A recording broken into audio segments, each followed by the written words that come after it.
Do centuries-old policies continue to shape the wine industry today? Well, we're going to take a dive into a story woven into the very fabric of American agriculture and viticulture. The impact of historical policies like the Homestead Act of 1862 and the doctrine of manifest destiny on the landscape of winemaking.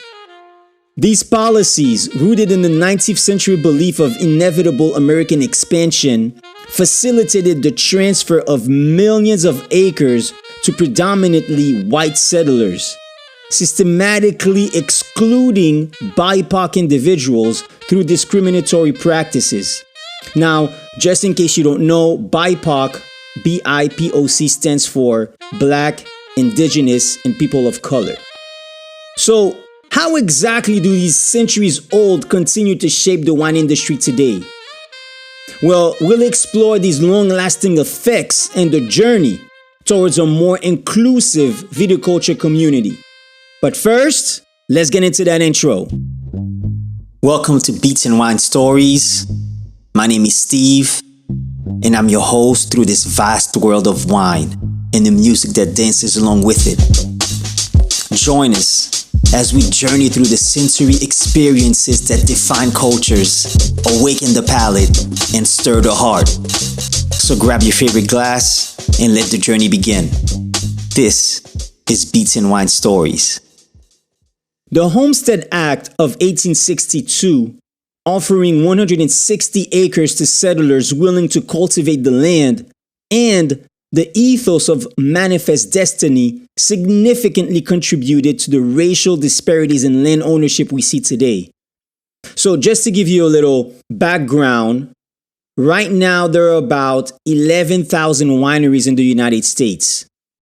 Out of those 11,000 wineries, about 100 are Black-owned wineries.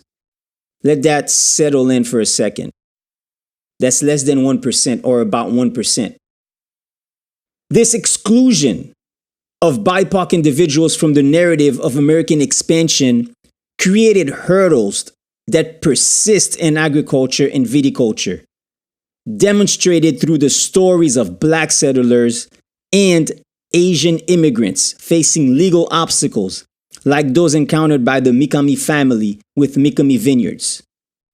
Now, in the midst of these historical barriers, figures like Dr. Monique Bell, Theodore Lee, and Eric Flowers illuminate the ongoing struggle against perceptions of authenticity and economic disadvantages in the wine industry. Their stories of perseverance and innovation laid the groundwork for a conversation on breaking down these systemic barriers. But there's a silver lining. An initiative spearheaded by individuals like Matt McDonald of Vision Cellars and the efforts of Ikemi Dubosi from the Roots Fund, among many others. Through mentorship, education, and advocacy, they're carving out space for BIPOC individuals in viticulture, supported by community-focused projects and consumer choices aimed at fostering diversity. The journey from historical inequities to an inclusive wine industry is complex and ongoing. Yet, the paths forged by today's BIPOC vintners and advocates offer hope. By understanding the impact of policies like the Homestead Act and Manifest Destiny, and actively supporting initiatives for change, we can all contribute to a viticulture landscape enriched by diversity and unity. As we reflect on today's journey through the vines of history and the paths towards a more inclusive future, let's consider the parallels in our own lives.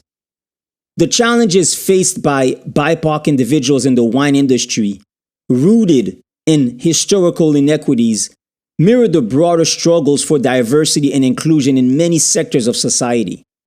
Each of us has a role to play in nurturing an environment where diversity flourishes and where our actions contribute to healing and growth. Whether you're a wine enthusiast, a professional in the industry, or someone passionate about social change, Remember that your choices have power. By supporting BIPOC-owned businesses, seeking out diverse narratives, and advocating for equity, you're not just enjoying a glass of wine. You're participating in a larger movement towards justice and unity. As you navigate your own life journey, let the story of resilience, community, and transformation in viticulture inspire you to sow seeds of change, cultivate understanding, and harvest the fruits of a more equitable world. And to continue this conversation, let's connect on social media at Instagram. You can find me at beatsandwine.podcast, or let's connect on beatsandwine.com and let's talk about it. I want to hear your thoughts on this topic.